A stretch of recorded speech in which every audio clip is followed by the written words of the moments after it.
আসসালামু আলাইকুম এভরিওয়ান, সবাই কেমন আছেন? আশা করি সবাই ভালো আছেন। আজকে আমি আপনাদেরকে শীতের দুধ চিতই পিঠা করে দেখাবো একদম টিপস সহকারে। আমি যে নিয়মে করে থাকি, তো এভাবে করলে যত ভেজাল গুড়ই হোক না কেন দুধ কেটে যাবে না। তো প্রথমে আমি জাল করে নিয়েছি গুড়, তো এখন দুধ জাল করে নিচ্ছি একদম ঘন করে। তারপর চুলাটা অফ করে দিয়ে আমি দুধ আর গুড় মিলিয়ে নেব। তো এরপর গরম গরম পিঠাগুলো এখানে ভিজিয়ে দিব শিরার ভেতর। তো এখন আমি যে ব্যাটারটা রেডি করে রেখেছি সেটার ঘনত্বটা দেখে দিচ্ছি। তো দেখতে পাচ্ছেন এটার ঘনত্ব কেমন হবে।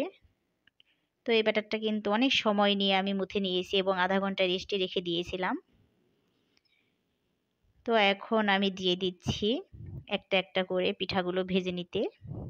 তো আপনারা পরিমাপ করে দিতে পারেন, ছোট বড় যে কোনো পরিমাপই করা যাবে। তো এখন 2 মিনিট জাল করলেই হয়ে যাবে মিডিয়াম তাপে পিঠা রেডি। তো এই তো দেখতে পাচ্ছেন মাশাআল্লাহ প্রথম পিঠাটি আমাদের অনেকটা সুন্দর হয়ে গিয়েছে। তো পরবর্তী পিঠাগুলা আরও ভালো হবে আশা করা যাচ্ছে। তো এখন গরম গরম এই পিঠাগুলো আমি শিরার ভিতর দিয়ে দিব। তো এভাবে আমি সবগুলো পিঠা করে নিব। তো এভাবে আলাদাভাবে দুধ আর গুড় জাল করে নিয়ে পরে মিলাতে হবে, তাহলেই দুধ কেটে যাবে না, যত গুড়ের ভেজালই থাক না কেন। তো এরপর আমার এই গুড়গুলো খুবই ভালো, তো এমনিতেও একসাথে জাল করলেও কিছু হতো না। তো এরপরও আমি আলাদাভাবে আপনাদের দেখানোর জন্য দিয়ে দিচ্ছি এভাবে। তো এখন একে একে পিঠাগুলো বানিয়ে আমি ভিজিয়ে ফেলবো। তো এই দেখতে পাচ্ছেন আরেকটা পিঠা হয়ে গিয়েছে রেডি। তো এখন এই পিঠাটাও দিয়ে দিব, মাশাআল্লাহ এটাও অনেকটা সুন্দর হয়েছে।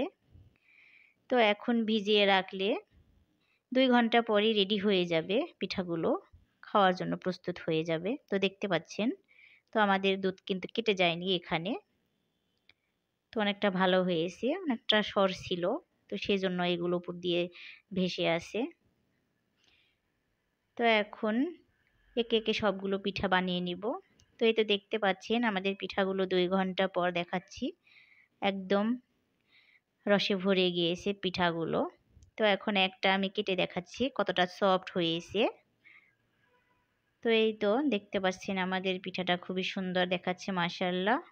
তো আপনারা বাসায় ট্রাই করতে পারেন এই নিয়মে। তো দেখতে পাচ্ছেন অনেকটা সুন্দর। তো আজকের মতো ভিডিও এ পর্যন্তই। সবাই ভালো থাকবেন, সুস্থ থাকবেন। আমার চ্যানেলটিকে লাইক, সাবস্ক্রাইব করে আমার পাশে থাকবেন। আল্লাহ হাফেজ।